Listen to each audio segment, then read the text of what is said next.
नमस्कार बच्चों। Arts Hindi class में आपका एक बार फिर स्वागत है। आज हम कक्षा 11वीं की हिंदी पाठ्यपुस्तक आरो भाग 1 में संकलित कवि भवानी प्रसाद मिश्र द्वारा रचित कविता घर की याद के 100% व्याख्या समझेंगे। कवि भवानी प्रसाद मिश्र हिंदी साहित्य के कवियों में अपना विशिष्ट स्थान रखते हैं। 1942 में जब असहयोग आंदोलन में उन्होंने भाग लिया तो उनको अंग्रेजी सरकार ने 3 साल के लिए कारावास की सज़ा सुना दी। वहाँ कारावास में ही उन्होंने घर की याद नामक कविता लिखी थी। यह कविता कवि की भावपूर्ण काव्यात्मक अभिव्यक्ति है, जिसमें उन्होंने घर के प्रति अपने लगाव तथा परिजनों की उभरती स्मृतियों की मार्मिक प्रस्तुति की है।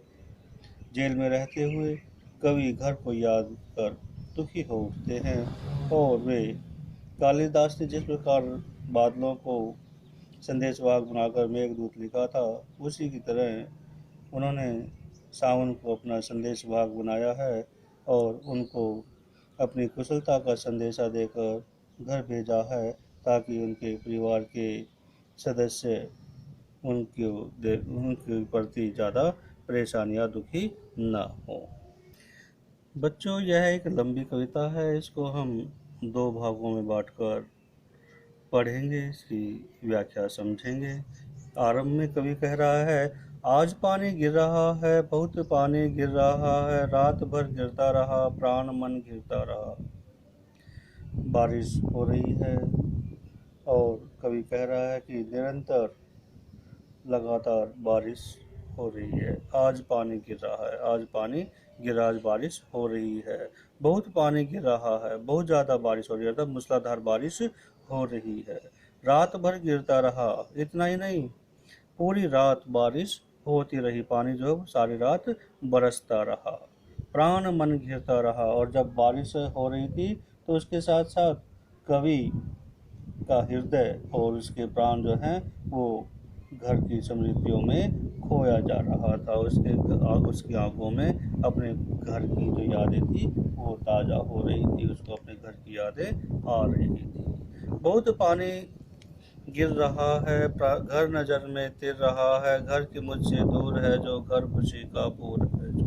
कभी कहता है कि बहुत ज़्यादा बारिश हो रही है, घनघोर बरसात हो रही है, और ऐसी बारिश में घर नज़र में तिर रहा। नज़र में तिरने का मतलब याद आना, तैरना। अब तैरने का मतलब यहाँ पर पानी में तैरने से नहीं है, अभी तो आँखों में उसकी स्मृति आना, आँखों के सामने घर का जो चित्र है वो उभर आना। तो कवि कह रहा है कि मुझे अपने घर की बहुत ज़्यादा याद आ रही है। उसका जो घर है उसके आँखों के सामने, घर के जो दृश्य है आँखों के सामने घूम रहे हैं। घर की मुझसे दूर है जो, घर खुशी का पूर है। कवि कहता है कि मेरा घर मुझसे बहुत दूर है, क्योंकि मैं यहाँ कारावास में बंद हूँ और मुझसे अब घर बहुत दूर हो गया है। लेकिन मेरा जो घर है खुशी का पूर, खुशी का पूर का मतलब खुशियों से परिपूर्ण है, खुशियों का भंडार है, खुशियों से पूरी तरह से भरा हुआ है। मेरे घर में सारी की सारी संपूर्ण खुशियाँ समाई हुई हैं, उसमें खुशियाँ ही खुशियाँ हैं। घर के घर में 4 भाई, मायके में बहन आई, बाप के घर, हाय रे प्रताप के घर। घर की घर में कहता है मेरे घर में क्या है, 4 भाई हैं, मेरे 4 भाई हैं, मायके में बहन आई, और जो बहनें हैं वो भी अपने ससुराल से मायके में, मायका पिता का घर, अपने माँ के यहाँ पर अपने घर पर आई हैं। बहन आई बाप के घर, बहन अपने बाप के घर मिलने के लिए आई हैं, खुशियाँ मनाने के लिए आई हैं, सुखद पल बिताने के लिए आई हैं। लेकिन अब वो घर कैसा है, हाय रे प्रताप के घर। लेकिन अब वो घर परिताप, दुखों से भरा हुआ है। उस घर में दुख हैं, क्योंकि मैं कारावास में हूँ। कवि स्वयं को बताता है कि वो कारावास में है, इस कारण से परिवार के सभी सदस्य दुखी हो जाते हैं, परेशान हो जाते हैं, क्योंकि चारों भाई 4 बहन वो घर पर हैं, लेकिन वो घर पर नहीं है, और उसको वहाँ पर न देख कर, वहाँ न पाकर सारे के सारे दुखी हो जाते हैं, जिस कारण से पूरे घर में एक दुख का वातावरण बन जाता है। कवि आगे कह रहे हैं कि घर की घर में सब जुड़े हैं, सब कितने कब जुड़े हैं, चार भाई चार बहनें, बुझा भाई प्यार बहनें। भवन प्रसाद मिश्र कह रहे हैं कि घर की घर में सब जुड़े हैं कि आज घर पर सारे सदस्य इकट्ठे हो गए हैं। सब की इतने कब जुड़े हैं, कहते हैं कि सब इतने कब जुड़ते हैं, बहुत कम ही अवसर मिलते हैं जब परिवार के सभी सदस्य इकट्ठे हो पाते हैं। चार भाई चार बहनें, बुझा भाई प्यार बहनें। कहते हैं मेरे चार भाई हैं और चार बहनें हैं।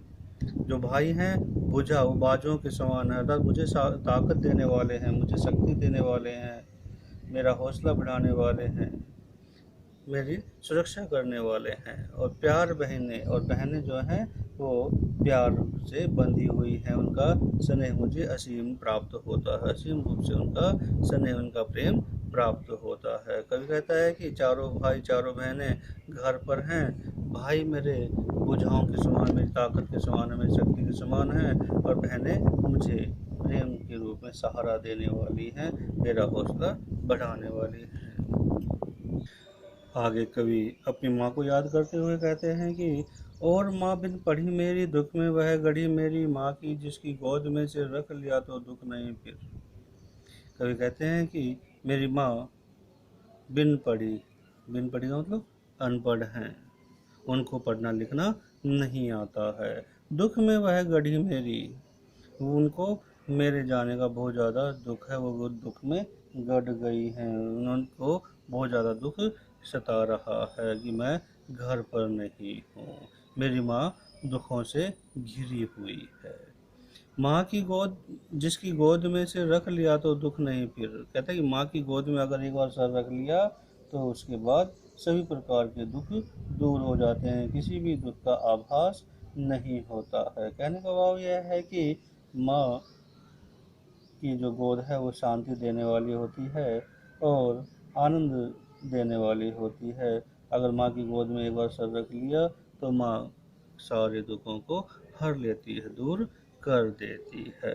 तो माँ की जिसकी गोद में सर रख लिया तो दुख नहीं फिर। माँ की गोद में अगर सर रख लिया, माँ के आंचल के सहारा मिल जाता है तो फिर किसी भी तरह का दुख नहीं रहता है, कोई भी दुख परेशान नहीं करता है, सताता नहीं है। माँ की जिसकी स्नेह धारा का यहाँ तक भी पसारा, उसे लिखना नहीं आता जो कि उसका पत्र पाता। माँ की जो स्नेह धारा है, जो प्यार है, जो प्रेम है, जो प्रेम की धारा है, उसका यहाँ तक भी पसारा, उसका प्रभाव जो है मैं यहाँ कारावास में भी अनुभव कर रहा हूँ। मुझे अपने माँ का जो प्यार है, जो स्नेह है, वो यहाँ भी अनुभव हो रहा है, उसकी अनुभूति मैं कर रहा हूँ। उसे लिखना नहीं आता जो कि उसका पत्र पाता। माँ को लिखना नहीं आता है, नहीं तो माँ मेरे पास बहुत ज़्यादा पत्र लिखती और मैं माँ के पत्र प्राप्त कर सकता। माँ अनपढ़ हैं इसलिए उनको लिखना नहीं आता है और वो मुझे कोई पत्र नहीं लिख पाती हैं। आगे कवि ने अपने पिता की विशेषताएं बताई हैं। कवि कहता है, पिताजी जिनको बुढ़ापा एक क्षण भी नहीं व्यापा, जो अभी भी दौड़ जाएं, जो अभी भी खिलखिलाएं। कहते पिताजी वैसे तो बूढ़े हो गए हैं, उनकी आयु बहुत ज़्यादा हो चुकी है, उम्र बहुत ज़्यादा हो चुकी है, लेकिन एक क्षण के लिए भी उनके शरीर पर बुढ़ापे के लक्षण दिखाई नहीं देते हैं। किसी भी तरह से जो बुढ़ापा है उनके ऊपर व्याप्त नहीं, उनके ऊपर दिखाई नहीं देते हैं, किसी तरह से अनुभव नहीं होता है कि वो बूढ़े हो गए हैं। जो अभी भी दौड़ जाएं, जो अभी भी युवाओं की तरह दौड़ सकते हैं, दौड़ लगा सकते हैं, जो अभी भी खिलखिलाएं और खूब खुलकर खिलखिलाकर हंस सकते हैं, अर्थात उनमें आज भी फुर्ती स्फूर्ति विद्यमान है, उन पर बुढ़ापे का कोई चिन्ह, कोई लक्षण दिखाई नहीं देता है। कवि ने आगे उनके बारे में बताते हुए कहा है कि मौत के आगे न हिचके, शेर के आगे न बिचके, बोल में बादल गरजता, काम में झंझा लरजता। कि वो मौत के आगे न हिचके, हिचकते नहीं हैं, उनको किसी प्रकार का संकोच नहीं होता, भय नहीं होता है, वो मौत का भी सामना कर सकते हैं। शेर के आगे न बिचके, और ना ही अगर सामने शेर आ जाए तो उससे डरेंगे, वो बहुत ही ज़्यादा निडर हैं।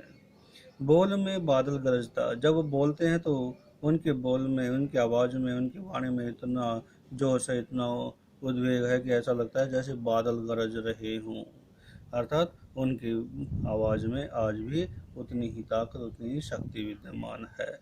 काम में झंझाल रचता, और वो आलसी नहीं है, उनमें स्फूर्ति है। वो जो भी काम करते हैं पूरी तत्परता से, पूरी स्फूर्ति से करते हैं, और जब वो काम करते हैं तो उनकी गति को देखकर, उनके काम करने की जो तीव्रता है उसको देखकर जो झंझावात है, आंधी है, वो भी लरज जाती है, अर्थात झुक जाती है, वो भी शर्मा जाती है, उसको भी लज्जा आने लगती है, वो भी उससे पीछे रह जाती है।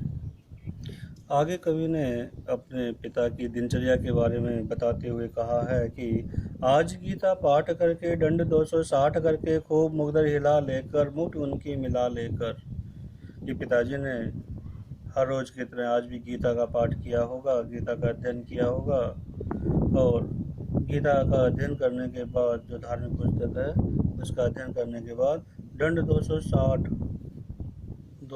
दंड गिनकर 260 दंड बैठक लगाई होंगी, और खूब मुग्धर हिला लेकर उसके बाद उन्होंने कसरत की होगी, और कसरत करके अपने जो मुग्धर हैं उनकी मुठें आपस में मिलाई होंगी। पहले उनसे मुग्धरों से खूब अपने हाथों की, शरीर की कसरत की होगी, उसके बाद उनकी मुठें आपस में मिलाई होंगी। और कवि बता रहे हैं कि जब ये सारे काम करके वे नीचे आए होंगे तो उन्होंने क्या किया होगा।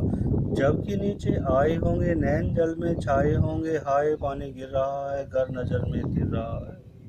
और जब वो नीचे आए होंगे ये सारे कार्य करके, तो नैन जल में छाए होंगे, तो उनकी आंखों में नैन आंखों में जल आ गया होगा, पानी आ गया होगा, अर्थात वो भावुक हो गए होंगे, रोने लगे होंगे। क्यों? क्योंकि उनको परिवार के बाकी सदस्य, अपने बाकी बच्चे, चारों बेटा और चारों बेटियां वहाँ पर दिखाई दे रहे हैं, लेकिन भवानी प्रसाद मिश्र वहाँ नहीं हैं, तो उनको रोना आ गया होगा। हाय पानी गिर रहा है, घर नज़र में तिर रहा है। कवि कह रहा है कि खूब मूसलाधार बरसात हो रही है, और इस बारिश में उनको अपने घर की रह कर यादें आ रही हैं। घर का एक एक दृश्य उनके सामने तैर रहा है, घूम रहा है। कवि ने आगे अपने पिता के रोने का कारण बताया है कि 4 भाई 4 बहनें, बुझा भाई प्यार बहनें, खेलते या खड़े होंगे, नज़र उनको पड़े होंगे। कहते कि मेरे चारों भाई और चारों बहनें, जब पिताजी सुबह व्यायाम करके, गीता पाठ करके नीचे आए होंगे, तो उन्होंने मेरे चारों भाइयों और चारों बहनों को देखा होगा। जो भाई हैं वो मेरी भुजाओं के समान है, मेरी ताकत है, मेरी शक्ति है, और बहनें जो हैं वो मुझे प्यार देने वाली हैं, स्नेह के भंडार हैं। खेलते या खड़े होंगे, जब वो चारों भाई चारों बहनें या तो खेल रहे होंगे या खड़े होकर आपस में बातें कर रहे होंगे, नज़र उनको पड़े होंगे। नज़र पड़ना मतलब दिखाई देना, जब उनको दिखाई दिए होंगे, किनको? पिताजी को। जब पिताजी को चारों भाई और चारों बहनें खेलते हुए या बातें करते हुए दिखाई दिए होंगे, तो उनकी आंखों में आंसू आ गए होंगे, वो भावुक होकर रोने लगे होंगे। पिताजी जिनको बुढ़ापा एक क्षण भी नहीं व्यापा, रो पड़े होंगे बराबर पांचवें का नाम लेकर।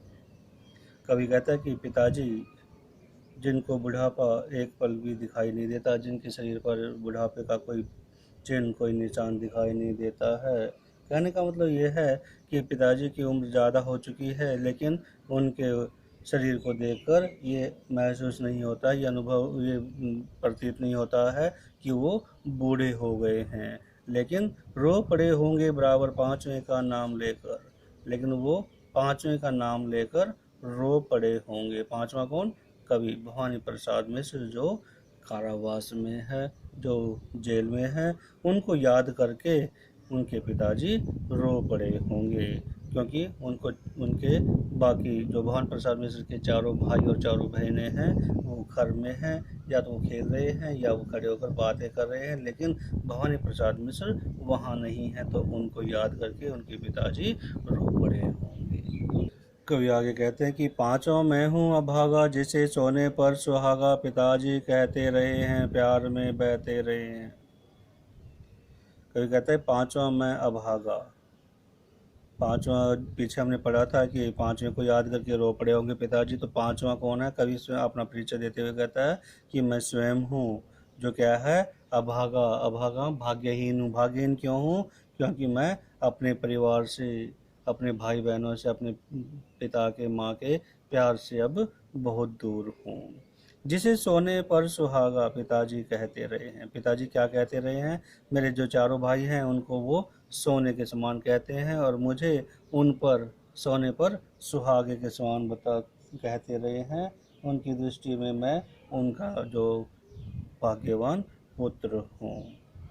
प्यार में बहते रहे हैं, और उनका सबसे अधिक जो प्यार है, प्रेम है, वो मेरे साथ ही है, और उनका सबसे अत्यंत प्रिय पुत्र मैं ही हूँ। सोने पर सुहागा, यहाँ पर मुहावरे का सुंदर प्रयोग हुआ है। सर्वश्रेष्ठ। आज उनके स्वर्ण बेटे लगे होंगे उन्हें हेटे, क्योंकि मैं उन पर सुहागा बंधा बैठा हूँ अभागा। कवि कह रहा है कि आज उनको अपने सोने जैसे जो बेटे हैं, जिन बेटों को वो सोने के समान मानते हैं, लगे होंगे हेटे। आज उन्हें हेटे, हे लगे होंगे, तुच्छ लगे होंगे, हीन लगे होंगे, क्योंकि मैं वहाँ पर नहीं हूँ। मैं उन पर सुहागा, क्योंकि मैं उन पर सुहागा हूँ। सोने का महत्व तभी है जब उसके साथ सुहागा मिलाया जाता है, तभी उसके आभूषण बनाए जा सकते हैं, तभी उसको नए रूप आकार में परिवर्तित किया जा सकता है, ढाला जा सकता है। तो कवि कहता है कि मैं उन पर सुहागा हूँ, लेकिन मैं क्या हूँ? बंधा बैठा हूँ अभागा। लेकिन मैं भाग्यहीन हूँ, अभागा हूँ, जो आज मैं यहाँ जेल में बंद हूँ। यह सोचकर पिता को अत्यंत कष्ट हो रहा होगा कि उनके जो सुहागा जैसा बेटा है वो आज जेल में है, जो बाकी सभी बच्चों से श्रेष्ठ है। बच्चों, यहाँ तक हम पहले अपनी वीडियो बनाएंगे। दूसरी वीडियो में इससे आगे का जो भाग है वो हम करेंगे। अगर पूरी कविता को एक साथ लेंगे तो हमारी वीडियो बहुत ज़्यादा लंबी हो जाएगी, इसलिए जो इस कविता का बाकी हिस्सा है, शेष भाग है, उसको हम अगली वीडियो में देखेंगे। धन्यवाद।